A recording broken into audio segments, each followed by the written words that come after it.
This is the panel on marketing as a small firm. We have a great series of panelists here today. First, I'd like to introduce Ty Hendrickson. She is the founder of the Sales Seed. Hi, Ty. Next, we have Adam Klein. He's the Director of Strategic Partnerships at Aprio. Welcome, Adam. Next, we have Phil Quimby. He's the Product Marketing Manager for Client Advisory Services at the CPA.com. Welcome, Phil. The fourth, we have Emily Regan. Sorry, I'm totally botching that. It's Reagan. Reagan, founder of Hire a Unicorn. And I have to say, that's probably my favorite company name that I've come across so far in this program. So welcome, Emily. And Kelly, I'm not even going to try. I'm going to mess it up. Shoot connect. Okay, the Director of Marketing at Summit CPA Group. Welcome. So we are going to really have a great, robust conversation today. We're going to talk about CRM system. Do we need one for small firms? How do we measure the ROI of our marketing? And how do we scale our marketing and communications to match the growth of small firms? So I'm going to kick it off with some questions. And the first question is going to be to you, Ty. So how does marketing change when most business development is now done virtually as opposed to face-to-face? And this is something we're all challenged with, especially with all of these virtual conferences we're doing now, and events are not as popular because everything's been put on hold for a while. So this is just one of those questions I think is in the forefront of everyone's mind right now. Yeah, and this is probably a question that everyone here would answer differently. So I'm excited to hear some other answers after me. But I'll say, we're all sick of hearing COVID, how things change in COVID, and I think we were all hoping that things would go back to normal, and maybe we wouldn't have to incorporate this, because it was such a heavy lift when we had to go virtual with everything. But it's going to be here to stay, and the traditional marketing that was events, was sponsorships, was in-person networking, you'll get to do some of that, but that's not going to get you where you want to be now. And so a lot of where I see an opportunity, especially for small firms, is in that it's getting that virtual imprint and figuring out how you want to position yourself online, because networking can be done online. And you can make connections online. And if you think about how people find CPAs, it used to be a lot of word of mouth. Now it is word of mouth, and then they look at your website, right? And so we put a big focus in on the website, and that's doing well. But things like a LinkedIn profile, firms are using Twitter, other social medias, we've never had a big emphasis on that. And I think one of the things that we've seen people do really well is take what they know about networking in person and start to build those relationships online, and move to LinkedIn and create a really great profile that speaks to their ideal client and start sharing relevant content. And this is just so important, because the way marketers can help in this scenario really is to help the accountants do this. I'm an accountant, I'm a CPA myself, so I can say this, when we're not going to be the ones that are like, oh yes, I'm going to create a LinkedIn profile. Let me share everything about myself. Let me get this great headshot to throw in there that's warm and inviting.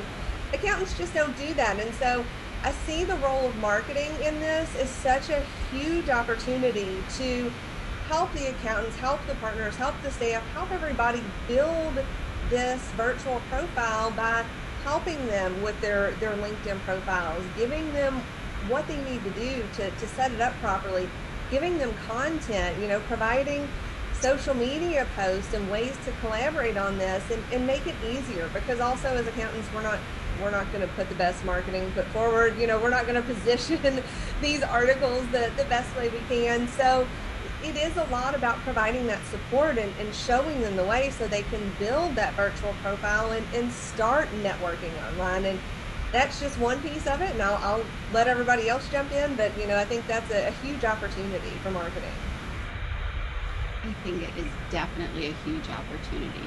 One of the things I always used to say is that your social media presence really is your business and professional business card. It's your face to the world, and you need to make sure that you are presenting the best possible version of yourself out there on social media, because right now that's what they're going to look at. That's what they have. Anyone else have something to add? Jen, hey, I think that's 100% right. I look at the partners I've worked with over the years, and the ones that have really strong presence on LinkedIn and other social platforms, they've built it authentically. They've built it around their expertise.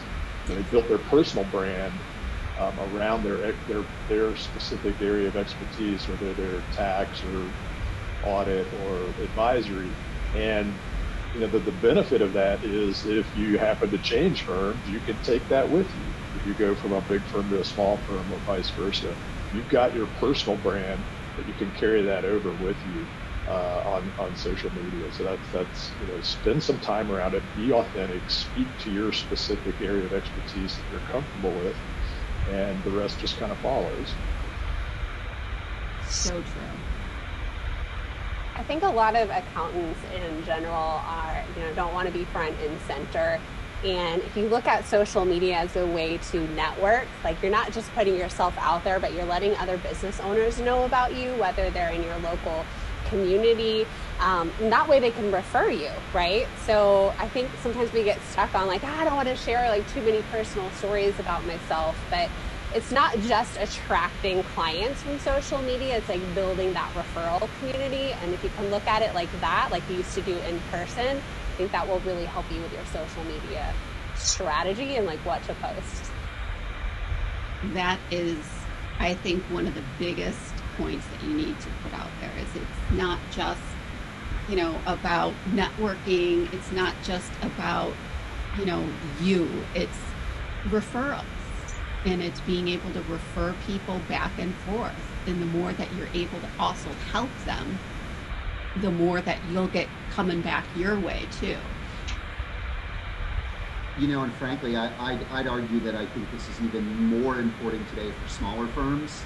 Almost you can argue than it is for larger firms.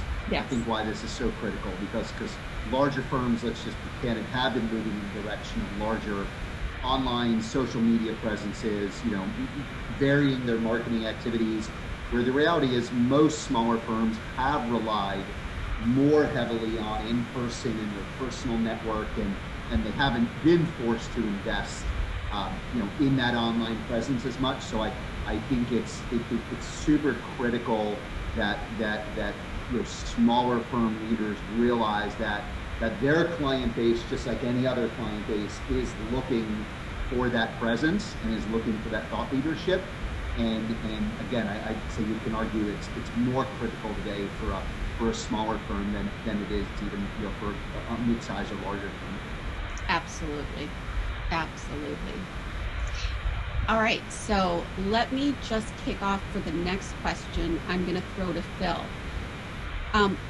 We're going to switch here to looking at your marketing pipeline in your sales funnel and trying to tie some ROI. So for small firms, this is something that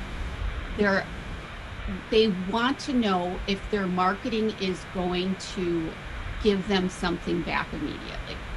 And if their marketing spend is going to be able to help them grow their business, if it's going to be able to be attributed to something. And sometimes they have a CRM system, sometimes they don't. How important is this? Do they need to be tracking stuff right away? What are your thoughts around this? That's a really big question. I know. You should recognize it, though. I do. Well, I would say the first thing you need to think about is, well, what are some key performance indicators that apply to your marketing function? Whether you've got a marketing person on board or whether it's a part-time marketing person, maybe an outside consultant who you're working with to help you with your marketing program, you still got to measure their performance. And one of the essential things to think about in that is, well, you just start with what are those marketing KPIs, or you really need to think about, well, what are my firm goals first, and how do my marketing KPIs link to those firm goals? So start with your, on an annual basis or whatever, start with your firm strategic objectives. Maybe you're planning on standing up a new niche practice for the coming year. Well, how are you going to, you've got a lot of operational stuff to plan for that, but then in terms of marketing, what do you got to plan for that? How are you going to measure success? You've got different channels that you're going to work with to target an audience in a specific industry. How are you going to measure whether that's effective or not? You're going to need some kind of system. You're going to need a CRM system, probably to do that adequately. You're going to need to be able to look at the data that's coming in through your funnel and coming into that system. You're going to need to kind of define what your funnel is, and in pretty simple terms, there's a lot of terminology around defining sales funnels, but you can kind of just say, okay, who are my suspects? Who are my prospects? How do I get a prospect to being a qualified lead? How do I turn that qualified lead into a closed engagement? You can really break it down and make it pretty simple. There's a lot of, like I said, excess terminology out there that is promulgated by consultants to help them sell their services, probably. But keep it pretty simple, and then just align what you think is important against those stages of the funnel. So if you're, again, using a niche practice, if you're trying to target companies, well, you start with a target list. Okay, we did some campaigns against that target list. What happened? Did we get any leads out of that? So is that a KPI that you want to use to track performance against that? Of those leads that we generated, how many of those do we move on to the proposal stage? So that's probably a KPI you might want to track. And then how many did we convert to business? So keeping it really simple and breaking it down to just some essentials. There's a lot of other stuff you could throw in there. You can start looking at cost per lead and conversion rates and things like that as well. I mean, accountants are pretty good, I think, at coming up with with ratios and performance metrics. So there's a number of different ways you can slice and dice the data, but you've got to start getting it in through a system, capturing it in CRM and tracking it. There's a discipline around that data. If you don't track it, you're not going to be able to measure it. So let's stop there. I'm sure other people have a lot of comments around that, but approach it simply, tie it to your strategic goals, and pick a couple, 3, 4 key indicators to start, and just start doing it. Adam, do you want to jump in here? Everything Phil said. How about I'll just go with that. No, I think it was spot on. It makes me think of, particularly when you talk about, Jen, when you ask that sort of ROI, right? Yes. Looking at ROI on those marketing activities. And I'll tell you real quick, it makes me think of a story. I had just joined the firm. I was literally there a few months, and I took some of our younger professionals to a holiday event, literally a holiday networking event. And the next morning, one of the partners asked, well, how did it go? And one of the younger people said, oh, it's terrible, such a terrible ROI. And I was like, what do you mean? He said, we got no business out of it. And I said, it was 12 hours ago. I mean, what did you expect? And there I'm talking about a little more live in person type, investment. But it does make me think of, I think it's important, again, particularly for a smaller firm, to look at, when you're looking at sort of the long tail ROI, right? There's a big difference between, hey, we're going to spend X dollars to sponsor an event, right? What type of ROI are we going to get on that versus we're going to run an email campaign or a marketing call campaign or whatever it may look like. And I think, to Phil's point about looking at those KPIs, I think it's critical to establish realistic expectations and to say, okay, what kind of ROI do we really expect and want on something like this? Because there is there's a big difference between these various activities, and I'm not so much sure how much our new world today, post-COVID, when that is fully I don't think it changes it that much, other than we'll be doing more, online. But I think, it's critical for the partners to have that view of, what is realistic around that ROI. And the other thing I'll just mention real quick around the CRM is and in my role, one of the things I do, I partner with a lot of small firms around the country, and I hear all the time, well, we're a small firm, we don't need a CRM. And in my mind, I'm thinking, you need a CRM more than anyone. I mean, it's just the reality of it, because sometimes in those smaller firms, I think there tends to be this thought, well, we all know everything. We all know what we one another know. We know what we're doing. And it's not the case. And oftentimes in a smaller market with a smaller firm footprint, they may inadvertently be talking to the same people and not even realize. So I think it's critical, and it doesn't need, again, to Phil's point, it doesn't need to be a huge CRM. It doesn't need to be a huge to start. There's a lot of low cost, even no cost options, something to get you started, just so you've got a baseline of where you're tracking. Something to get your contacts out of Outlook or your Excel spreadsheet. Yeah, it's just to speak to your point about the ROI, looking at an event that's 12 hours later, the next day, whatever, and thinking like, oh, we didn't get anything out of that. We actually do speaking events where it might be a year and a half before somebody converts. But we're doing them on a consistent basis. So yeah, it may be a long time before we can track something back. If you don't have a CRM, you may not even be tracking that person along the way. So it is helpful to know where people are in the pipeline and when they convert, where they came from, especially if you have more than one person who's communicating with them on your team.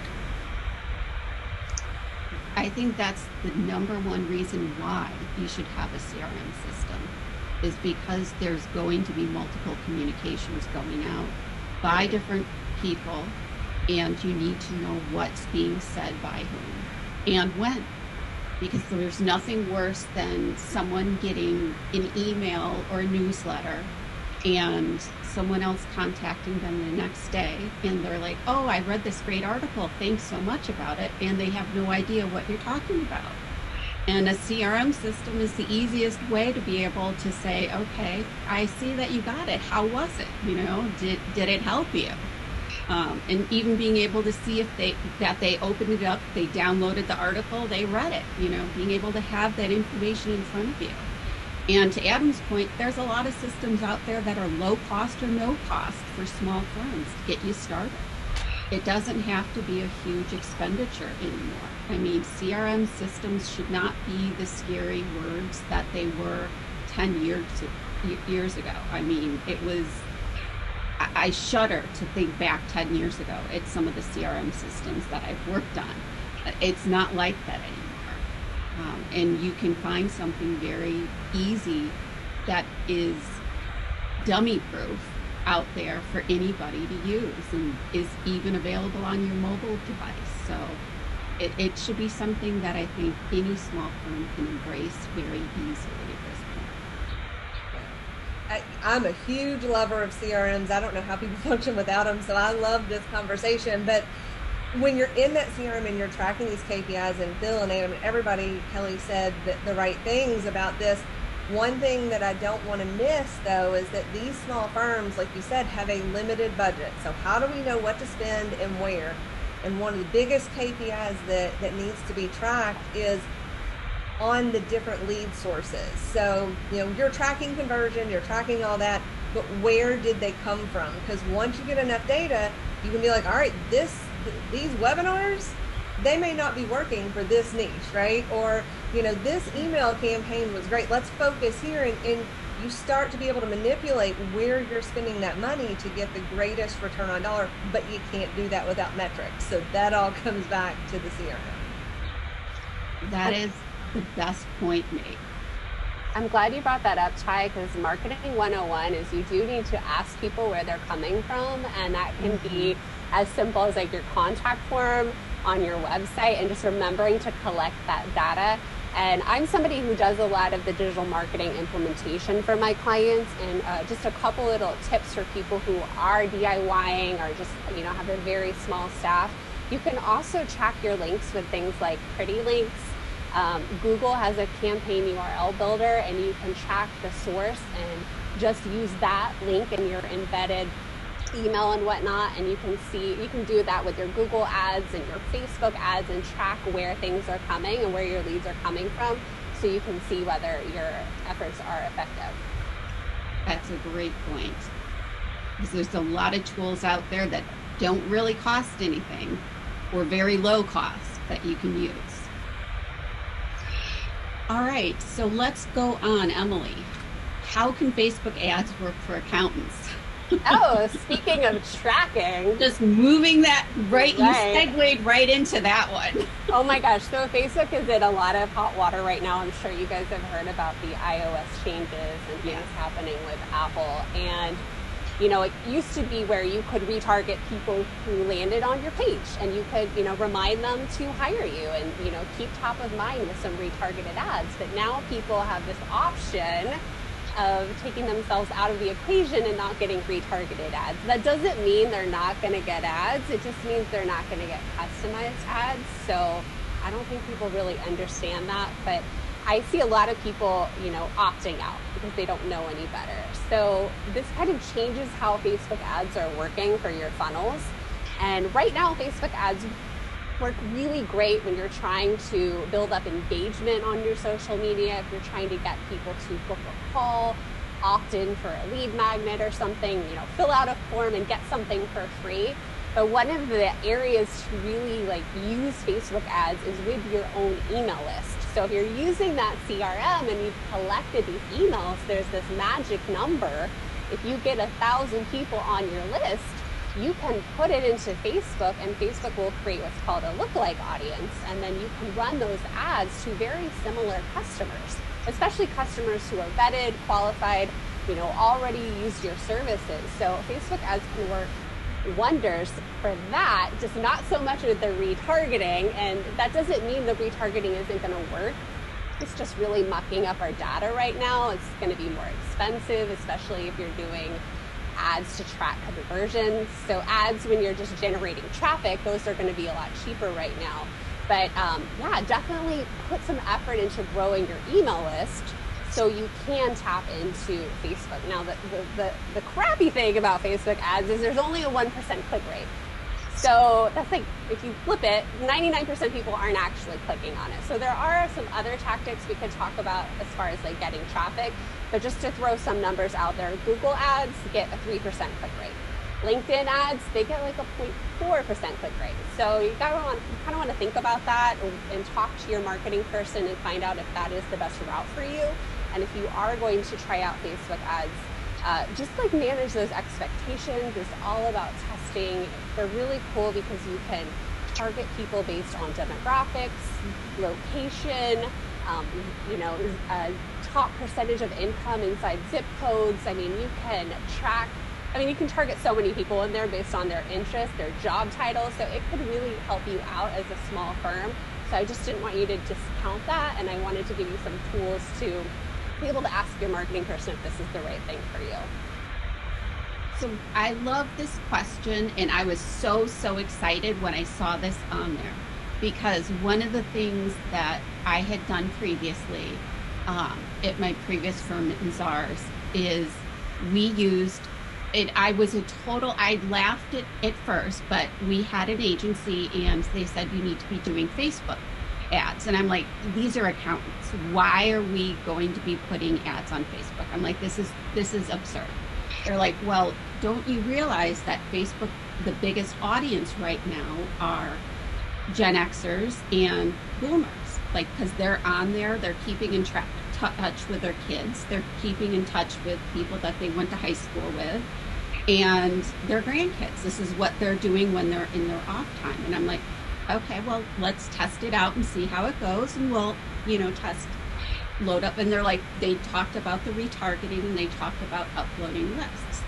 And one of the things that finally convinced me was the fact that we all know about how it takes about 8 touches before somebody's going to remember your firm and it's going to remember your name. They're like, well, part of doing a marketing campaign, if you're doing an email newsletter to them, if you're doing calls, if you've met them at an event, if they've attended a webcast, send to them. You have their email. Upload those emails into Facebook, because chances are they're using their email on Facebook as well, and they're able to match them up. So that's what we started to do. So then we were able to send ads directly to them, and it would appear in their feeds. And we started to get much higher click-through rates, because these are not cold people, a little bit warmer than cold. So they knew us somewhat, and it was helping build that familiarity with our brands that way. And we were actually able to get conversions through using Facebook. And I was like the first person to say, you know what, I was wrong. You were right. Facebook works. And then we, of course, used Facebook for recruiting college kids and stuff to bring them in and to get interns and stuff. But I was very pleased to see that Facebook ads worked. And then we were able to do things like you talked about, compare it against LinkedIn, compare it against Google ads, and to see also if they went to the website, how long they were coming from it, Facebook versus LinkedIn versus Google versus Twitter on those ads, how long were they sticking on our website? So then we were able to see, okay, the LinkedIn ads may cost more, but they're staying, maybe 10 minutes on our website, which is unheard of. So maybe those ads might cost a little bit more, but if we do more thought leadership pieces, which they seem to really like, and do a couple, more targeted ads that way, we're getting them to stick a little bit longer on our website and build up those familiarities. So it's, like you said, you got to test and see what works for your firm. So it's worth putting aside a little bit of ad dollars, I think, to push towards social media. I'll tell you, just as a funny side note, your targeting works, because I actually saw some of those ads as a CPA myself. So did you? Funny story, I saw some. Was this on TikTok? No, just kidding. Nothing on TikTok. I have not ventured on a TikTok yet. Yeah. Jennifer, did you see any traffic coming from Instagram? I'm kind of curious how that converted for you. So Instagram we used mostly on more the social activities and more of the philanthropic work that we had done at Mazars. So we were trying to push more the cultural awareness, what we're doing in the community, as well as highlight some of the personal achievements of our own staff members. And so we weren't getting a ton of traffic. We weren't expecting to get a lot of traffic. We just really were trying to build brand awareness more on Instagram. I just love how it all comes back to having a good email list. It does. It really does. I've been doing email marketing for over 20 years, and it's as relevant today as it was back in the early 2000s. It all comes down to having a good list, keeping that list up to date, keeping it, list hygiene is an important thing to think about. If your list is 50% no good, then you're not performing very well. So it all comes back to email. So what would you suggest, and let me throw this out there for any of you guys to answer, how can a small firm keep up with email list hygiene, keeping up their database clean? Because that is a beast in and of itself. And it is not something anybody likes to do. So suggestions. Anyone want to take that on? Well, one way to approach it, if you have some budget, is to outsource it. I mean, there are plenty of firms you can hire to do database hygiene, depending on the scale and the scope of it. You can definitely outsource it to get, to have somebody call against the list and update it, and basically flag records that are out of date or no good, and to update that information too as they go. So that's one option. My personal experience is I use an email automation system, and this was not my idea, I'm not taking credit for it, but one of the things that was set up when I was set up, once I had a good clean list, is they essentially set up engagement tagging for me. So after so much time, if someone hasn't interacted with the emails that have gone out or whatever, I basically get notified of that type of inactivity, and then after another amount of time, if they haven't engaged back in, it automatically pulls them off. So it keeps the list clean. I get access to see who's on those lists, and it automates a little bit of it so that I don't have to constantly be going through it myself. So what systems have you used, and what would you recommend? Is there anything that you would recommend? That's a loaded question. There are so many different options out there, and we're actually looking at different ones now. I've used a bunch of different ones. The one I'm on right now that does that is ActiveCampaign, and I do like a lot of what ActiveCampaign does. There's some things that can be, that are left to be desired with that. But to Emily's point, another cool thing that ActiveCampaign does is ActiveCampaign actually can create Facebook audiences. And so as you're doing, you're gonna love this, as you're sending your marketing out, people that engage or people that hit certain goals, it automatically can add them to a specific list. So if you're pushing a certain niche area and you're trying to build that up, it'll create an audience just of people on your email list that have engaged with it and have that interest. So it funnels it down even more. So I love email automation. I love any type of technology that takes a heavy lift off of me. So, it does that. You go through, and any email system you use, you should be able to automate sequences, have people drop in. If you are literally just sending emails one-off, which so many people are, like what email system are you using? They're like Outlook. I'm like, that's not an email system. No. You've got to try to find something that works for you. But the whole point of it is to take that heavy lift off and put in systems that can qualify these people without all of your time being dedicated to the qualification process as opposed to the selling process. I couldn't have said it better. Hi, I love that you automate that. I haven't gotten that far. It's like you just read my mind. I just switched over to ActiveCampaign for my own business. So I had meetings with them this morning. I've worked with a lot of ESPs and CRMs, but for those of you who are DIYing, you can just do a simple re-engagement campaign. Send a couple emails out to people who haven't interacted and scrub them. You don't want them on your list. They affect your emails, your deliverability rates, your open rates. So I try to do that a couple times a year, and I am going to automate it. So thank you. As a non-marketer on this call, just as I'm listening to this conversation, and I think it's all so critical, I'd throw maybe a little bit of a sidebar thought in here too. When we talk about lists, and it's something I've worked in a few different industries, and I think the accounting industry, more than any I've ever been in, loves new clients, loves new logos. And we forget, I think many firms, again, I think particularly some smaller firms, forget that the best list they have is their existing clients. Yes. And we get so focused on, let's go find more, let's go find new, that we forget, wait, we have this really good list in front of us of people who already trust us and buy from us, and why aren't we trying to sell them more? And I think I think that's a big firm issue, a small firm issue. I think it's one of the most critical things in the industry right now in the profession. And I think the thing I'd offer is for firms to really think about, yes, you obviously have to focus on new clients and attraction, but we have to look at that existing base we have, and how do we properly market to that audience too. And I mean, you can see some statistics, the number of services most of our clients buy from us is a very small number. And we say, well, why wouldn't we try to take that from 1 or 2 to 3 to 4, rather than trying to go convince the new person we don't know to buy from us? So I think I think we can look at all of this in the realm of both that new, that true prospect, as well as the existing client we have sitting there.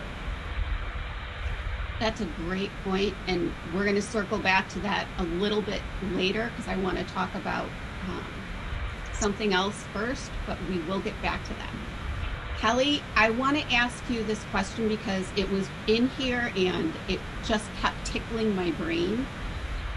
So it's about determining a niche. So is it better for firms to really determine and make a stake in the ground to have a niche, or to be open to really serving all industries? What's kind of your thought on that? Well, so if, not to give you a spoiler alert, but if you're familiar, anyone watching this is familiar with Summit CPA Group, you know that we are very niche-based, and we promote having a niche, right? So so that will be my take, and I don't know if anyone else will have a different one. But so Summit CPA, we actually provide virtual CFO services. So it's been interesting listening to this conversation, because we actually do no email marketing. I shouldn't say no. The only email marketing that we do is to our existing community. So kind of like what you were saying, Adam, that we already have a group of people who know us. They trust us. They know they know what we're about, and we do free CPE webinars. So we promote to that group of people, but we send emails to that group of people. But we don't do any other email marketing to bring in clients for our virtual CFO services. So we are very specific about our niche. We serve creative agencies, and we take a complete thought leadership approach. So we do speaking engagements, and I mentioned that sometimes those can be a year and a half before we see any conversions from some of those. We also can see them happen within a week. I mean, we can see either one. A lot of clients come to us from referrals. So we're already working with a creative agency. They tell their friend that owns a creative agency, and we get a lot of referral traffic or referral conversion that way. So for me, what we do, I believe that having a niche is really important for accounting firms, because if you are trying to reach, basically, my favorite quote, if you're trying to attract everyone, you're going to attract no one. So your marketing languaging or your marketing copy becomes very specific to your niche, which will resonate specifically with that niche. Whereas if you're trying to be vague so that you're open to like any kind of business, we work with restaurants, we work with e-commerce, we work with creative agencies, and you're trying to like appeal to all of them, really you're not going to bring, like, nothing you say is going to resonate with an owner of a company or a leader in a company, where they're going to say, you get my business, right? So so that's my take. I don't know if anyone has a different approach or thought on accounting firms having a niche, but I would say it's important. No, that's. You look at all the research that is done from the client perspective, and that's their number one criteria for hiring a firm is you have expertise in my industry for that. So it's like it should be a no-brainer for everybody, but maybe it's not. Well, I think for small firms, it can be a challenge, especially if you're focused on a local area. Like you work in, I live in a small town. So where I live, if there's a lot of accounting firms around here, and they've served the local businesses around here. But if you want to scale your business, increase your, be able to increase the demand for your services, charge more for your services, reach a nationwide audience instead of just your local area, then I think having that niche is really important. Well, and I think, I hear that a lot too. Like, I don't want to limit myself, right? I don't want to get a niche, because then I limit myself. And my argument to that is, you don't have to turn business away. If good business comes to you through referral or whatever, right, absolutely, you don't have to turn it away, but you're not looking, your messaging is focused. And so, like you said, you have to speak to one person, because talking to everybody, nobody's going to hear it. But it doesn't mean you turn away business. So I think that's the problem that people get into is, if I niche, am I stuck? And you're not. You can take on whoever you want. You just don't have to market to everybody. Absolutely. That's a good way of putting it. Well, and then what happens is if you do work for a couple of companies in an industry, and then that word of mouth marketing starts to work for you. You do a good job, you develop expertise, you spend a couple, 3 years getting to know the industry and understand all the performance indicators specific to that industry. And that's when that word of mouth and referral power really starts to work for you. You go to some industry conferences, some association meetings, things like that. You get known, speak, etc. that's when it really, you make that investment for the first couple, 3 years, and it's really that power. You get that tailwind behind you, and it really starts to work for you. Couldn't agree more. All right, so going back to what haven't we covered? Did we cover most of the topics here? I think we have. I want to kind of talk a little bit about getting started when you have just a single person. So you have one person, in your marketing department. Where do you start? Where do you focus? What's your starting point? Is it social media? Is it email marketing? Where do you kick off? What should be that landing point? I'd love to start on that one, Jennifer, because that was me at one point. So I could speak from my experience. When I came onto Summit, it was about 3 years ago, and I was the first marketing. I was a marketing manager, and then became a marketing director. But when I came in, we actually had some people who were independent contractors, which I think is just kind of a necessary step when you're small and you're needing someone to do some work, but you have a smaller budget. So we had some people doing some things, but when I came in, it was kind of like, I had the whole thing to like just kind of create a strategy myself, figure out what route to go, right? So what I did was I kind of broke down all of our marketing into the things that we were doing and the things that I wanted us to be doing more of. So we were doing some podcast interviews here and there, and how can I use that to more efficiently create more content and reach a wider audience? We already had content, so how can I make the most of that? So I went through and started creating articles from all of the podcast episodes that we had already. We weren't doing our own podcast yet, but we were guesting on other podcasts. So I did that, and that put out some articles here and there, but then developed our social media. We already had some social media, but kind of improved upon that and set some metrics for. Now I have a team, but at the time for the department, just for like, what are those things that we should be looking at? A little bit in SEO, a little bit in, our content, what we were putting out there, how many articles we were gonna publish in different locations each month, how many podcast interviews we were gonna do, what was my social media metric? Followers on social media. I mean, I don't really worry about followers, but more of just a metric to be looking at to make sure that what we're doing is engaging the audience so that we're increasing our followers. So all of those things. And like I said, when I came on 3 years ago, it was basically just me. And now I have a team of about 4 people. And I say about, I have a team of 3 people, and then we have independent contractors still. So the team looks at those metrics. So it grew into where everybody kind of knows their role, which metrics are theirs, but it gave them something specific to look at and to know what we're measuring as a team. That's great advice.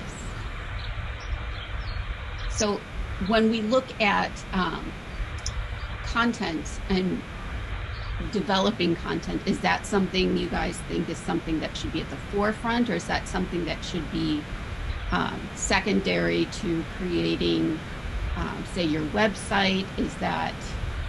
Where does that kind of fall for small firm? I feel like optimizing your website, number one. I work with a lot of solopreneurs, and they struggle with consistency. So I think whatever you choose, you do it consistently, because we can't do it all at once. So if that's email, if that's social media, I would just pick one thing, show up consistently. And I really think content marketing is the king in driving free traffic to your site. So getting on a schedule, like Kelly is talking about, like have a plan, have a keyword strategy for that content and how it's going to get found. But I see a lot of solopreneurs that have websites that are missing all SEO. They usually had some web designer do it, and they're so focused on making it pretty and functional, they forget about that. So I would make sure you have that ball going, because ultimately people who are searching for your your niche service are going to be searching for that, and you need to be number one on Google, or you're nobody. So that's my probably best tip right there. Yes, SEO, you need to have your website optimized. And when you talk about consistency, I think that sometimes, especially if you're a really small firm, that can be really concerning. That you don't want to commit yourself to posting a blog post every single day. That's not going to be realistic. But what's realistic for you? Is it once a week? Is it every other week? Is it once a month? But just setting that goal for consistency, and then if you can build on it as your company grows, maybe you're able to hire a part-time blogger, somebody to help you develop that content, whatever it looks like, you can grow, but start somewhere and set a goal that is realistic to you, even during tax time. Yeah. Can you get that nothing scheduled has ahead to of time? stop during tax time. You can keep having marketing during tax time. Yeah. I would even recommend going a step back, right? Because these are all amazing things that need to be done. But one of the biggest problems we see in these small firms that have one person or maybe two is the turnover rate. I mean, the tenure of a marketer in a small firm is like 18 months. And a lot of this has to do with the expectations up front. And a lot of accounting firms, especially small firms, are like, all right, marketing, I still remember it was like 10 years ago, because there's a lot of accountants in my life, but it was 10 years ago. Marketing's the way to go. We're going to get a marketer and they're going to get us all this new business. And we all know that the definition of marketing is not getting you business, right? And so a lot of the problem is a lot of the hires are done where Kelly has this amazing talent for content, and like Emily has this amazing talent for SEO and for digital marketing, but accountants a lot of times say, I need a marketer, and they don't really know what they're looking for. So I would take a step back and say, what is our goal? Do we want more leads? Do we want stuff coming to our website? Do we want to be known as a thought leader? Do we want someone out in the community networking for us and doing BD? Because that is the expectation you have to set when you're hiring. Because if I'm someone that wants someone in the market networking and bringing in new leads, Kelly may not be the right hire for me, right? Even though Kelly's amazing and she brings a lot to the table, those expectations have to be set up front, and it's up to the firm to figure out what their end goal is and put that in the job description, because just grabbing an accounting marketer job description to throw it out there does nobody any good. So I just want to throw that point in there. Yeah. Well, that ties right back to what Phil was saying with setting KPIs for even the sales pipeline and knowing what your goals are. It goes for the same thing with a marketer. You need to set what your goals and expectations are and tie it to what the goals are for the firm. If this is what the goals for the firm are for this year, okay, well then what are those goals going to look like for the marketing department and the marketer that you're hiring? How does that translate to this individual? And then once you set those goals and those KPIs and those expectations, you determine, okay, this is the set time period in which we expect these goals to be completed. And you don't change it. You don't change it midway. You don't say 3 months later, oh, you know what? I read this great article, or I saw this other firm doing this. We need to do this now, and give it to your marketer and say, you need to do this and add this to your job, and change their goals and change their expectations, and then, move the goalposts on them. You have to set those expectations and you have to hold them to it on both sides and say, this is what we're looking for in our marketer and our marketing department, even if it is one person, and make sure that everybody at the firm knows that this is what the plan is. These are what the expectations are. And this is what those KPIs are that we're measuring, so that it's completely transparent on both sides. Because when it's not in balance, and when you start having a great partner get brilliant ideas, I got a great idea, I saw this at a conference, or somebody was telling me about it, or I got this email, that's when it can start to go downhill very quickly. I think the most important thing that Ty said was what are you measuring your marketing department, your marketing person, your marketing whatever? What are you measuring them by? Because in my experience, when I talk to I don't have an accounting background. I'm a marketer. I came into an accounting firm, and in my experience, accountants tend to think that marketing is sales. And if you're going to hire a marketer, they're not looking at the sales numbers. They're looking at the leads numbers. How many people are they bringing in? And that's what's important to them. And I think it's important for companies to have that awareness that is you need to have a good sales team too, but that's not your marketer's job necessarily.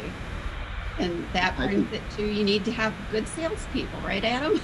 I mean, I think y'all have really honed in on it, and the word that keeps coming to my mind that I've heard several of you say or sort of talk around is it's strategic, right? It's taking the time, and I can't tell you how many marketers and business developers I know at smaller firms that are a one-person army, right, in those firms, and I hear all the time, I have no idea what this firm wants to accomplish. I have no idea. We're trying this, throw the paint on the wall, see what sticks. And I think, again, it's I love this industry. I'm not knocking this industry, right? But I think what it comes down to a lot is we're an industry of let's just try a lot of stuff and see what happens. I think we often don't take the time. Again, I think particularly important to a small firm because the resources are limited and their time is limited to say, let's take the time and energy up front to decide what we want to accomplish and where, because as I think Emily said, you can't do it all, right? I mean, choose one thing to focus in on and decide where that activity is going to be. And I think we're too reluctant. I see it a lot on the business development side. I hear, oh, we hired every firm tells me, every business developer we hire is a failure. It never works. And I'm like, well, what's the consistency there? I can't believe you hired that many bad business developers. Maybe it's the organization, right? I mean, and it's the same thing with marketing. I think firms really have to step back and look at where do they want to spend their energy and time? What do they want to accomplish? I think it ties back to that comment about the niches, right? If they want to, I've told several firms, you don't have to be niche, but if you're going to, you better be good at it. Right? I mean, if you're gonna be, you better actually understand. I say it all the time. A lot of accountants know an industry. They know accounting for that industry. They don't know that industry. And I think that's what smaller firms in particular really need to take a look at is being strategic for where they want the resources to go. I will say my last piece here, because I know I talk too much. Everybody always tells me, but I just want to add to Adam. I think it's so important when you talk about those limited resources. If you hire a marketer, train your firm on how to sell. Give them the tools that once they get those leads, what to do with them. Because then if you don't, that's wasting money on marketing. Or if you hire a business developer, make sure that they have the marketing support, whether it's from outsourced or somewhere else. Whatever you bring internal, just make sure that everything else is built around it to support it, because it doesn't matter if those leads come in, if there's not someone there, whether it's you, the partners, the staff, whoever, someone has to close it. And that's where I think a big gap is. Yeah, that goes to what you were saying about turnover earlier. There's nothing more frustrating to a marketer than a lack of strategy and seeing your work go to waste. You bring in a bunch of leads and they just sit there. Nothing happens with them. Nobody follows up on them. Nothing gets done. And that's just a huge frustration for a marketer. Yeah, it is. So one last thing I want to circle back on. It was talking about client expansion.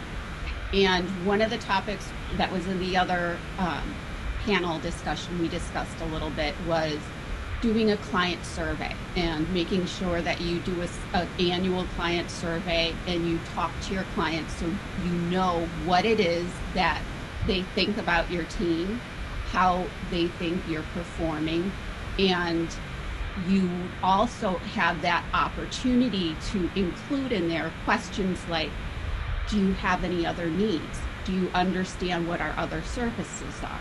So it provides you with an opportunity to cross-sell additional services.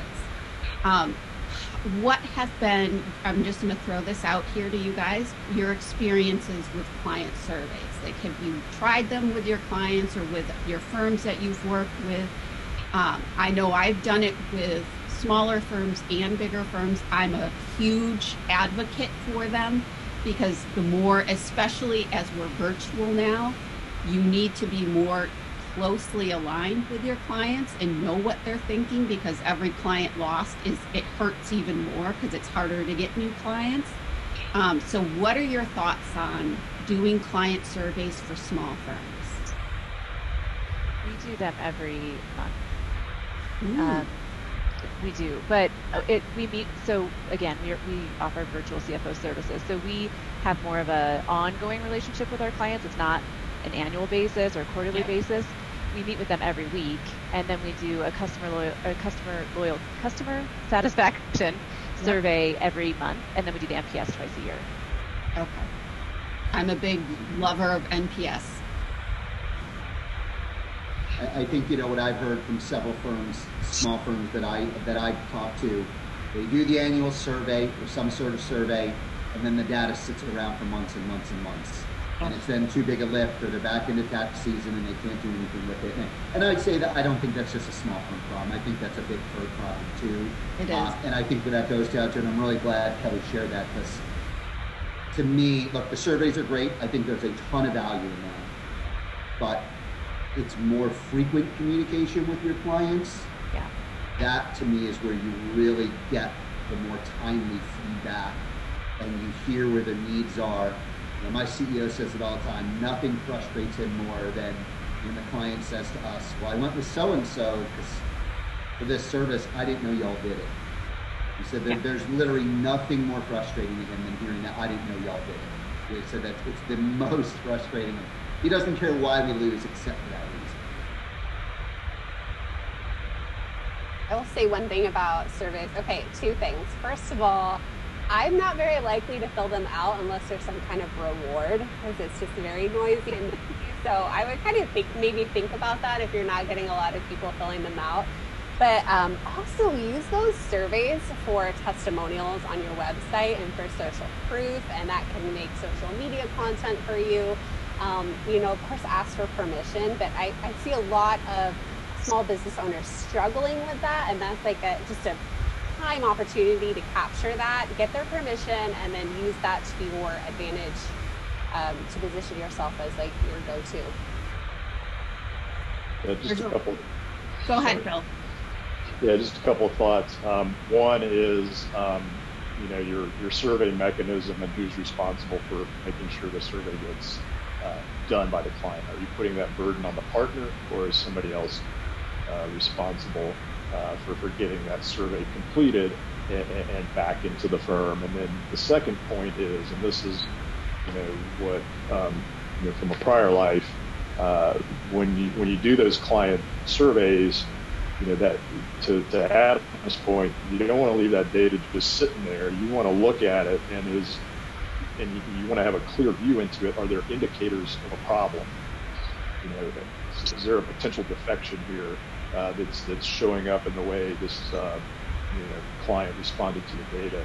And that's, you know, that, you know, is probably, it may be the most valuable part of doing the survey, if you can get that kind of early warning and you can remediate that situation. But you've got to look at the data and you've got to act on it in order to do that. Yeah, getting that at-risk situation heads up. There's a lot of new survey providers out there now that it's so much easier. We used Clearly Rated, which does a lot for accounting specifically. And they do it's all online, and they do dashboards for the partners, so the partners can log in and see their own clients. They can send reminders to their clients to fill out the survey. But what's great is that testimonial aspect. Clients can fill out a testimonial right there and then as they're filling out the survey, and they can mark that it can be used for marketing purposes and on the website. They can also do shout outs for individuals. So if somebody on the team did a really great job, they can say, hey, Phil was awesome. He's, you know, always really on time with everything. He's, you know, bringing great ideas. So that way, like, you can actually thank individuals. And you can broadcast that throughout the firm too, which is kind of nice for people, you know, that slave away and work really hard on these clients. and don't necessarily, the lower level managers and senior associates don't necessarily get the recognition that they hopefully deserve. So, there's some really cool tools out there that there weren't even 5 years ago. But now the web-based platforms are just so much more easy to use and manage. It's just helpful. And the more you keep in contact with your clients, the closer you are, the more sales you're going to get, the more revenue you're going to grow those clients, the more testimonials, the more client referrals you'll get. I mean, that's the best way you can grow your business, especially, I think, for small businesses. So last thoughts. Anybody want to throw in a couple 2 cents before we sign off here? I think this has just been a great panel. I would just say you've just got to try new things. I think in this industry, you've got to put yourself out there if you want to market your business, and I think that's often hard for accountants to put themselves out there, but you'll stand out more among the noise when you do. Yes.